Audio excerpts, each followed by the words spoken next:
सावरकर शिवाजी के इस काम की निंदा करता है। सावरकर उस किताब में लिखते हैं कि जब नवाब की बेटी लाई गई तो आक्रमणकारी थे, अगर वो हिंदुस्तान पर आक्रमण करने के पहले उन्हें इस बात का इल्म होता कि अगर हम युद्ध हारे, हम जंग अगर हारे तो हमारी बहु बेटियों के साथ क्या होगा, अगर उनको इस बात का इल्हाम होता तो फिर हम पर हमला नहीं करते। कि भारत का संविधान भारत की एकता और अखंडता के लिए खतरा है, और 1985 में भारतीय जनता पार्टी ने उसको अपना ऑफिशियल आइडियोलॉजिकल डॉक्यूमेंट के तौर पर एक्सेप्ट किया। भारत के संविधान की लाश पर ही हिंदू राष्ट्र बन सकता है, क्योंकि लक्ष्य है इस मुल्क को, इस देश को हिंदू राष्ट्र बनाना। जब तक संविधान जिंदा है तब तक हिंदू राष्ट्र नहीं बन सकता। अब हिंदुस्तान जिंदाबाद के नारे नहीं लगाते हैं तो फिर आप पाकिस्तान जिंदाबाद के नारे लगाने वाले हो जाते हैं। राहुल गांधी तो किसी लायक ही नहीं है, कांग्रेस पार्टी तो देश को चला ही नहीं सकती। ये सब पाकिस्तान के परस्त हैं। जो कंसेंसस 2014 के पहले था वो कंसेंसस टूटा। हर चीज के लिए नेहरू को जिम्मेदार ठहरा के वो जो 1947 से लेकर 2014 का जो इतिहास है उसको पूरी तरीके से भुलाने की कोशिश है, उससे अपने आप को पूरी तरीके से डिस्कनेक्ट करने की कोशिश है, और पूरे के पूरे समाज को एक खास मानसिकता के तहत एक नई दिशा में ले जाने की कोशिश है। और इसलिए इसको मैं कहता हूं कि ये हर उस आइडियोलॉजिकल स्टेट में होता है। अभी हमारे आइडियोलॉजिकल स्टेट है, जिस दिन आ जाएगा उस दिन हम यहां बैठ के बोल नहीं पाएंगे। हर आइडियोलॉजिकल स्टेट में यही हुआ, चाहे वो आप सोवियत यूनियन का उदाहरण ले लीजिए, या फिर हिटलर का उदाहरण लीजिए, या फिर आईएसएस का उदाहरण लीजिए, कहीं का उदाहरण लीजिए, यहां तक ईरान का भी उदाहरण ले लीजिए।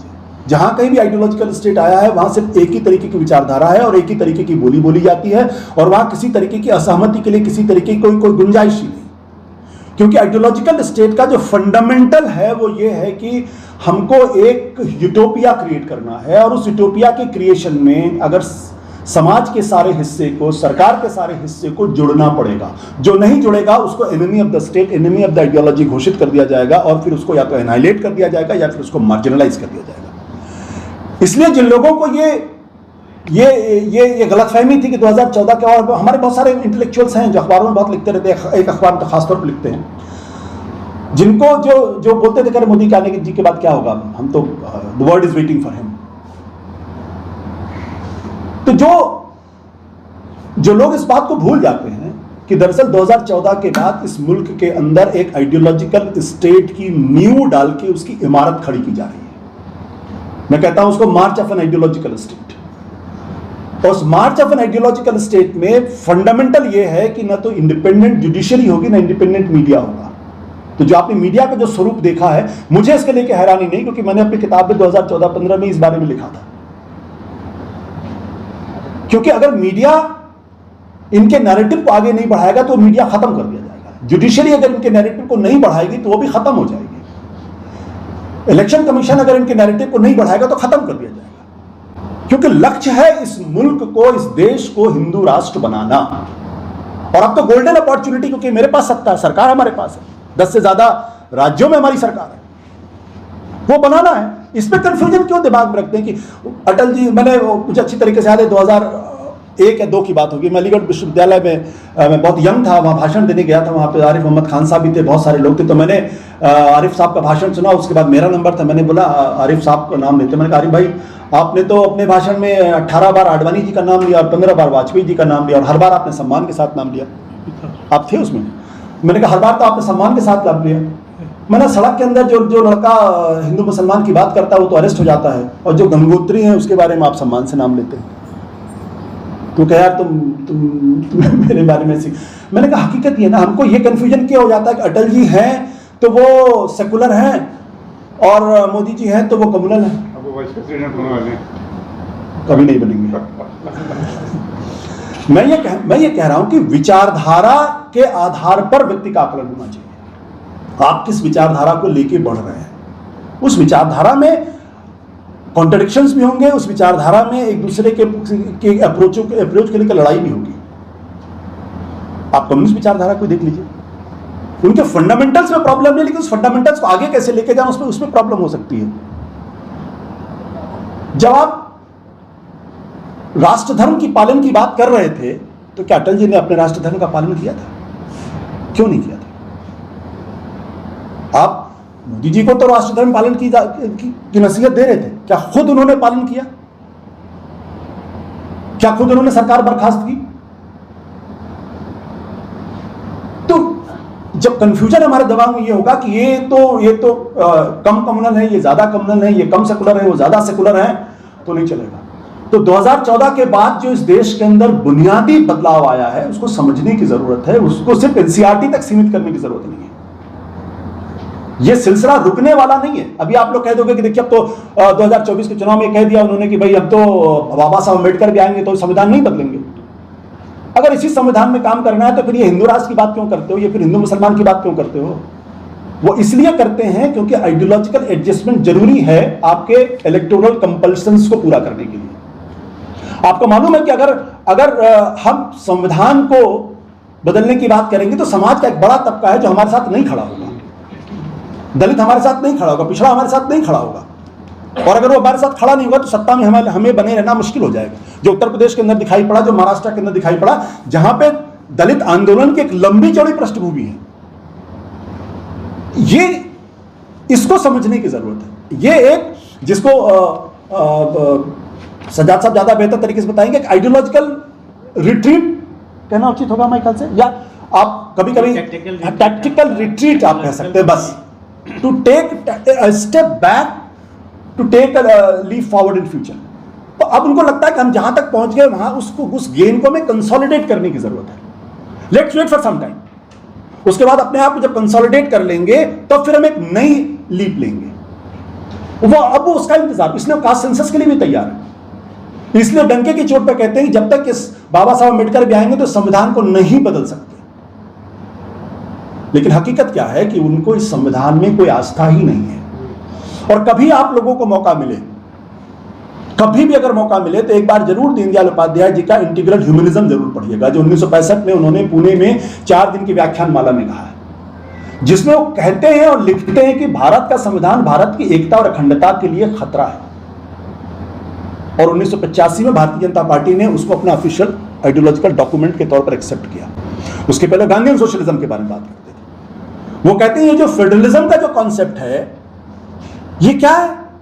बंग माता की बात करते हैं, तमिल माता की बात करते हैं, तेलुगु माता की बारे में बात करते हैं, भारत माता कहां है इसमें? तो जब अलग अलग राज्य अपने आप में ऑटोनमस हो जाएंगे तो भारत कहां रहेगा इसमें? तो भारत तो कमजोर हो गया। इसलिए भारत माता सर्वोपरि। मुझे भारत माता से कोई दिक्कत नहीं, बट मुझे लगता है कि ये जो उनकी जो पोजीशन है इसके बारे में बात नहीं करते। वो कहते हैं हिंदुस्तान के अंदर धर्मराज्य होना चाहिए, जहां मेजॉरिटी की बात नहीं मानी जाएगी, जहां संसद की बात नहीं मानी जाएगी। सलमान भाई ये उनके डॉक्यूमेंट में है, जहां अगर एक आदमी भी धर्म के साथ है तो उसकी बात मानी जाएगी। तो फिर कैसे आपको भारत के संविधान में यकीन है? जब आप ये बात कहते हैं, धर्मराज्य की बात करते हैं और फिर आप उसको ट्विस्ट देने की कोशिश करते। धर्म का मतलब हमारे यहां वैल्यूज है, चले मैंने मान लिया वैल्यूज है, तो क्या वैल्यू एक ही आदमी के पास रहेगा? बाकी लोग जो कह रहे होंगे फिर डेमोक्रेसी कहां रही? फिर भारत का संविधान कहां रहा? फिर ये भी कहते हैं कि हम तो थियोक्रेटिक स्टेट की बात नहीं करते। आज नहीं कहते ना। जब 2007 में करण थापर ने आरएसएस के प्रमुख सुदर्शन से सवाल पूछा आपको इस संविधान में यकीन है, तो उन्होंने कहा नहीं, scrap the constitution. These are exact words, आप गूगल करिएगा, आप सब लोगों को पता चल जाए, स्क्रैप द कॉन्स्टिट्यूशन। और अभी उनके इकोनॉमिक, प्रधानमंत्री जी के इकोनॉमिक काउंसिल के चेयरमैन तो उनकी मृत्यु हो गई हाल में, उन्होंने तो मिनट में अखबार लिख के कहा था कि हमें नया संविधान चाहिए। तो हम क्यों इस मगालते में है कि इनको भारत के संविधान से अचानक बड़ी मोहब्बत हो गई या प्रेम हो गया? बिल्कुल नहीं। और एक बात समझ लीजिए, भारत के संविधान की लाश पर ही हिंदू राष्ट्र बन सकता है। जब तक इस संविधान जिंदा है तब तक हिंदू राष्ट्र नहीं बन सकता।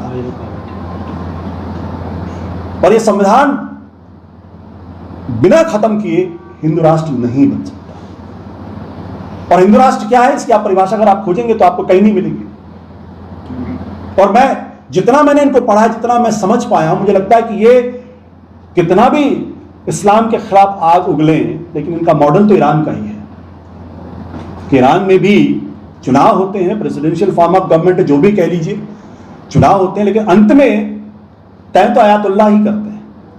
वो 10 लोगों 11-12 लोगों की जो काउंसिल ऑफ क्लैरिक्स है वो तय करती है कि जो चुनाव लड़ रहे हैं वो इस्लाम के हिसाब से चुनाव, इस्लाम वाले मतलब इस्लाम के प्रति उनकी क्या सलाहियत है। वहां कोई दूसरा नहीं हो सकता। तो शायद यहां भी एक कोशिश होएगी कि भारत का संविधान भी रहे, भारत का ये चुनाव भी होते रहे, लेकिन 10 लोगों की एक धर्मगुरुओं की कमेटी बन जाए जो तय करेगी कि भाई धर्म के हिसाब से चीजें चल रही है नहीं चल रही। तो इसलिए ये जो एनसीईआरटी को लेकर जो पूरी बहस है, जिसको मैं कहता हूं it's a reconstruction of the collective minds of the people, Bharat के सामूहिक मानस के पुनर्निर्माण की तैयारी या कोशिश है, जहां ये जो हमारा दिमाग है इसको कैप्चर करना है और फिर उसको उसी दिशा में लेके जाना जिस दिशा में हम चाहते हैं कि वो सोचे, उसके अलावा कुछ नहीं। इनका कहा जाता सूचना के आगे सोचना नहीं, एक बार सूचना आ गई तो सोचना बंद हो जाता। तो वो चाहते हैं उस तरीके का मानस, reconstruction the collective minds of the people. और इसलिए पहली बार आप सुनते हैं कि अभी हमारे इस गैदरिंग में भी बहुत सारे ऐसे लोग, हमारे बहुत सारे लिबरल दोस्त होंगे जो दरअसल प्रोपेगेंडा के इतने शिकार हो गए, they have become the prisoner of propaganda, कि वो बिल्कुल वही सोचते हैं जो ये चाहते हैं आप सोचें और वही बातें करते हैं। देखिए फिर राहुल गांधी ने वही गलती कर दी ना, ये तो आदमी किसी लायक ही नहीं है। ये जो पिछले 10 साल से लगातार लोगों को समझाया जा रहा है कि राहुल गांधी तो किसी लायक ही नहीं है, कांग्रेस पार्टी तो देश को चला ही नहीं सकती है, ये सब पाकिस्तान के परस्त हैं। हमारे बीच में बहुत इंटेलेक्चुअल्स का एक बहुत बड़ा ऐसा तबका है, लिबरल जर्नलिस्ट का एक बहुत बड़ा तबका है जो दिल से लिबरल है, जो दिल से उनके साथ नहीं है, लेकिन सोचता वही है जो ये चाहते हैं। और ये प्रोपेगेंडा की जो ताकत है, इस पर हमारे यहां आज तक कभी स्टडी हुई नहीं। किस कदर प्रोपेगेंडा, ये जो व्हाट्सएप यूनिवर्सिटी की बात करते हैं, ये क्या है?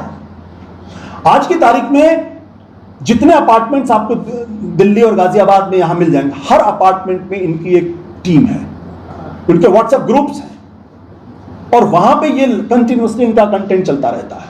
ये जो आईटी सेल के बारे में आपने कभी सुना था 2014 के पहले, कभी आपने सुना? तो और प्रोपेगेंडा किसी भी आइडियोलॉजिकल स्टेट की प्राणवायु होती है, इट्स अ लाइफ ब्लड। आप कम्युनिस्ट कंट्रीज को देख लीजिए, किस कदर प्रोपेगेंडा। तो हमारे बीच में भी बहुत सारे लोगों को इन्होंने इस तरीके से डिफेंसिव कर दिया है कि वो सच बोलने में डरने लगे कि अगर मैं औरंगजेब के बारे में अगर मैं बोल दूंगा तो मैं गलत हूं, I am on the wrong side of the history. ये जो आप कांग्रेस के बारे में अगर बात कर लेंगे, अगर आप समाजवादी पार्टी के बारे में बात कर लेंगे, अगर आप लालू प्रसाद यादव के बारे में बात करेंगे, तो you are doing something wrong. ये इन्होंने प्रोपेगेंडा के माध्यम से हमारे दिमाग को कैप्चर करके उस दिशा में लोगों को उद्वेलित कर दिया है। तो हम चाहते हुए भी हमारे बीच बहुत सारे लोग हैं जो, मैं कहता हूं कि अगर हिंदुस्तान के इतिहास की सबसे बड़ी प्रॉब्लम आज की तारीख में हिंदू मुसलमान की प्रॉब्लम नहीं है।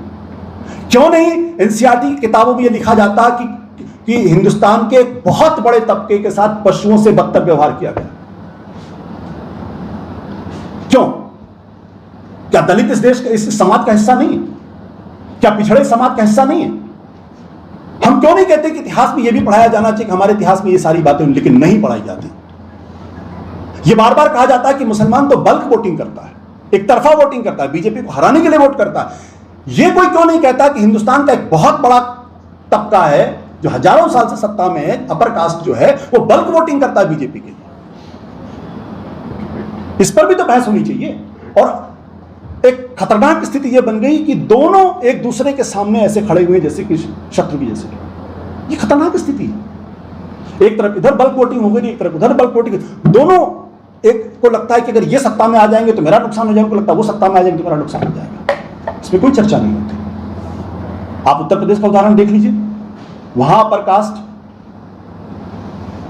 85% वोट करता है। सीएसडीएस का डेटा मैं अपने से नहीं बोल रहा हूं, मुसलमान भी तकरीबन 80% वहां वोट करता है। ये बल्क वोटिंग क्या है? ये एक तरीके की, ये एक साइकोलॉजिकल एनालिसिस की जरूरत है हम सब लोगों को।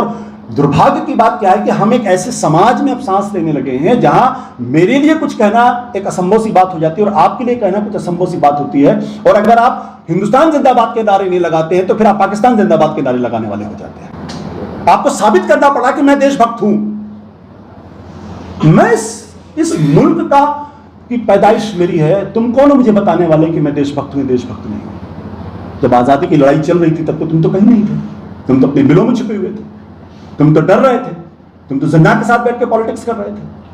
और आज तुम सबको सर्टिफिकेट बांट रहे हो। तो मैं बहुत लंबी चौड़ी बात न करके मैं इतनी सी बात कहूंगा कि ये सिर्फ जो एनसीईआरटी की किताबों में जो कुछ भी हो रहा है ये बहुत छोटा सा हिस्सा है, बहुत ही छोटा सा हिस्सा है। ये बहुत बड़ी इस मुल्क की किस्मत को, इस मुल्क की तबीयत को, इस मुल्क के स्वरूप को फंडामेंटली बदलने की कोशिश है और ये काफी हद तक कामयाब भी होता है। अगर कोई ये सोचे कि अगले चुनाव में हार जाएंगे तो शक्ल बदल जाएगी, ये नहीं होने वाला। They are such a formidable force, they will remain a formidable force. और इसलिए इसका मुकाबला सिर्फ एक पैरेलल आइडियोलॉजिकल एडिफिस क्रिएट करके ही किया जा सकता है। और मुझे लगता है कि पिछले कुछ 1-1.5 साल में उस दिशा में कुछ तैयारी हुई है, जहां सेकुलरिज्म को मजबूती के साथ खड़ा करने की कोशिश कर रहे हैं, जहां मजबूती के साथ आप सोशल जस्टिस की पॉलिटिक्स से जुड़ने की कोशिश कर रहे हैं, और जहां आप दलित असर्शन, इन तीनों का एक कॉम्बिनेशन खड़ा करने की कोशिश की जा रही है। और उसमें राहुल गांधी की भूमिका बड़ी है, बहुत बड़ी। और अगर ये कॉम्बिनेशन खड़ा हो जाता है, सेकुलरिज्म, और आप उसको secularism, constitutionalism and social justice. Constitutionalism means Dalit assertion, secularism means minority, और सोशल जस्टिस मींस बैकवर्ड। अगर इन तीनों को अगर आप जोड़ लेंगे तो 80-85% का वोट बैंक हो जाता है। और ये अगर आइडियोलॉजिकल एडिफिस अगर क्रिएट हुआ तो फिर आप मुकाबला हो सकता है। आइडियोलॉजी का मुकाबला आप आइडियोलॉजी से ही कर सकते हैं, उसी तरीके के कमिटमेंट के साथ कर सकते हैं, उसी तरीके के अनुशासन से कर सकते हैं। अगर आप सोचेंगे अलग अलग फ्रेगमेंट्स में रह हम लड़ लेंगे तो नहीं संभव, वो पॉसिबल नहीं। एक ही सेविंग ग्रेस है, वो ये कि अभी भी 36% ही है, लगातार कोशिश के बावजूद भी। लेकिन जो बात आपने मुझे कही थी, मुझे लगता है वो सबसे महत्वपूर्ण बात यह है, कम्युनलिज्म कहीं का भी हो, कैसा भी हो, हर हालत में उसका विरोध होना चाहिए, चाहे मेजॉरिटी कम्युनलिज्म हो, चाहे माइनॉरिटी कम्युनलिज्म। ये नहीं कह सकते कि हम मेजॉरिटी कम्युनलिज्म का तो विरोध करेंगे और माइनॉरिटी कम्युनलिज्म का विरोध नहीं। हमारे बीच में जो लोग हैं दरअसल वही इस कम्युनलिज्म को आगे बढ़ाते हैं। और इसलिए अगर आपको मेजॉरिटी कम्युनलिज्म का अगर विरोध करना है तो आपकी लेजिटिमेसी तब होगी जब आप अपने अंदर जो गलत लोग पॉलिटिक्स कर रहे हैं, जो गलत राजनीति को बढ़ाने की कोशिश कर रहे हैं, उसका भी उसी तरीके से पुरजोर विरोध करिए। अगर वहां डेमोक्रेसी खतरे में है तो कहिए डंके की चोट पर डेमोक्रेसी खतरे में है। वो अगर संविधान को नहीं मानने की बात करते हैं तो कहिए कर, वो अगर किसी धर्म विशेष के खिलाफ अगर नफरत की बात फैलाते हैं तो उसका पुरजोर विरोध उसी समय होगा। ये नहीं हो सकता कि आप मेजॉरिटी कम्युनलिज्म का तो विरोध करेंगे, माइनॉरिटी कम्युनलिज्म को आप छोड़ देंगे। जवाहरलाल नेहरू ने ये नहीं सिखाया। उन्होंने कहा कि मेजॉरिटी कम्युनलिज्म ज्यादा खतरनाक है, लेकिन माइनॉरिटी कम्युनलिज्म भी खतरनाक है, क्योंकि minority communalism feeds the majority communalism.